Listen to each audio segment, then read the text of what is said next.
Well, it seems like every year we get at least 17 to 18 shark movies and at least 17 to 18 really bad ones. And let's review Into the Deep.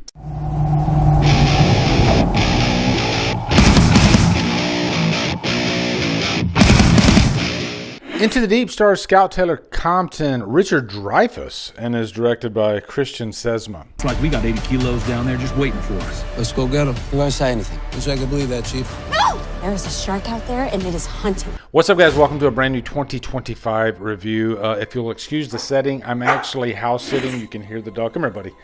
I'm house sitting for my son, who's away. And he's got a lovely little apartment here. But I figured, you know what? I'm watching his dog, so I'll go ahead and do a review for this new shark movie, Into the Deep, with Scout Taylor Compton and the return of Richard Dreyfus. The first time he's been in a shark movie since Jaws, so 50 years ago. That's a big moment. So anyway, let's give you a quick plot synopsis. This is on HULU. If you have the HULU Disney package, which is what I have, then you can watch this. Now the plot here is Scout Taylor Compton. She plays this character Cassidy. Her and her boyfriend are going on a vacation. I think it's part of like a little cruise package deal. And this group of pirates come and intercept them because they want some gold that is at the bottom of the ocean. And of course, they don't care about the sharks that are down there. These are CGI sharks, of course, which are even more deadly.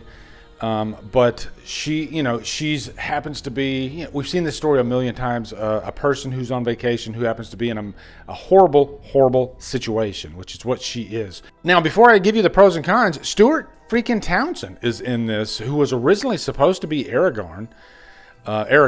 He actually had the part, and then he got fired because I guess he just didn't fit. You might remember him from Queen of the Damned, which I think is underrated. I like Queen of the Damned, and I thought he was a good Lestat in that movie. But I feel bad because he's a decent actor, but he just never was able to get to a certain rung, I guess, in his category of acting, for lack of a better phrase. But it was cool to see him in this, for sure. And you know what? I'm always supporting Scout Taylor Compton. You know, ripping the Band-Aid off here, I do think Scout Taylor Compton is a decent to good actress. And there is no bad acting from her in this movie, as preposterous as it is, and as low as the production might seem.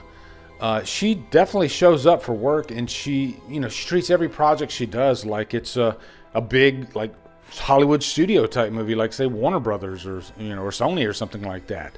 So I appreciate that she does do that, and I have to give her kudos. Scout, this is not your fault, okay? But I think in the profession of acting, you have to say this: the chances of actually making it to the Sydney Sweeney level are probably, like winning the lottery. There's probably 99% of working actors out there, don't get that kind of spotlight and that kind of success. So I have to commend Scout Taylor Compton for, loving the craft and taking the jobs that she can take, and putting everything that she can into it, because elephant in the room, this is a really bad movie, because of a lot of different reasons, which we'll go into. But one of them is that it's a production. I like to call it the Walmart dumpster fire bin.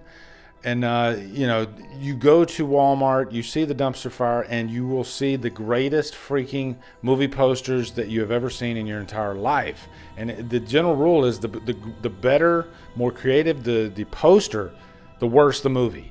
And this is no different. But again, have to give Scout Taylor Compton credit here. She's not the problem. She is a decent actor.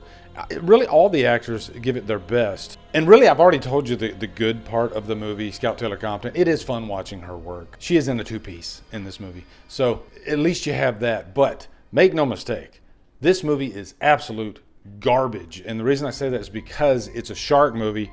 The sharks look horrible. They are CGI sharks through and through, and you can easily tell.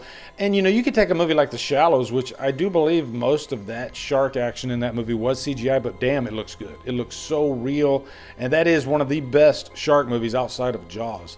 And really, the thing about shark movies is 99% of them are like this. They're really bad. I'm probably being unfair with that percentage, but most of them, you know what I mean, are really bad movies. But we can't seem to not come back. Funny enough, I have a screen up here I'm using for light, and I'm looking at a thumbnail for Deep Blue Sea, funny enough, and that's one of the good ones. That's one of the really good ones. But yeah, this is one of the really bad ones. And if you're here for shark action, there's very little of it. This is more about the characters, and that usually could be a good thing, and Jaws was more about the characters.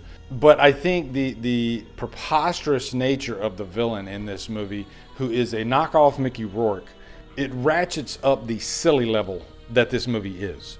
And I think every movie with that's centered on a villain, it kind of rides on them, and everything hinges on their performance. And unfortunately, the actor that's playing this character, Jordan, it comes off as just really silly. I think he's trying too hard to be tough. You don't want to come across as if you're overly trying. And his get-up looks ridiculous. You're going to be laughing at the villain pretty much all the way through this movie.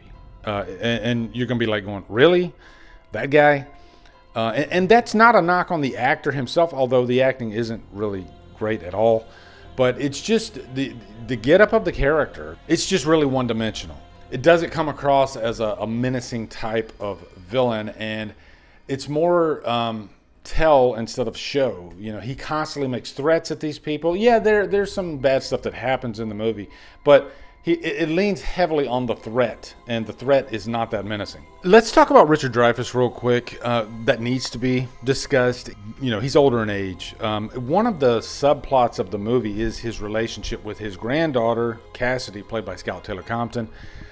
It is nice seeing Richard Dreyfus back, and I do think he's a great actor. He's doing the best he can with the part. He does do a lot of pointing in the movie. I don't know. I think he's maybe, I don't want to say oversell, okay? It's Richard Dreyfus. The utmost respect. I think, it's just, this is a guy that happens to be in a really lower budget shark movie, The Novelty. I don't know how much they had. They probably had to put 90% of their budget towards his paycheck. They do try to build a relationship, it's mostly with Cassidy when she was younger, and he's teaching her to conquer her fear of the ocean, because there was a tragedy at the beginning of the movie, and so it affects her relationship with the ocean, and so he's there to try to mentor her.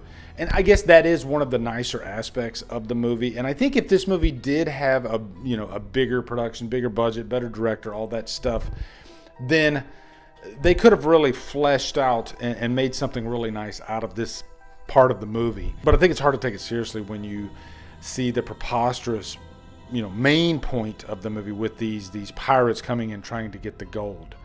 So, but it was nice to see Richard Dreyfus in here for sure. I'll definitely give it that. When he was on screen, it wasn't like a bummer. It didn't take me out of the movie or anything, okay?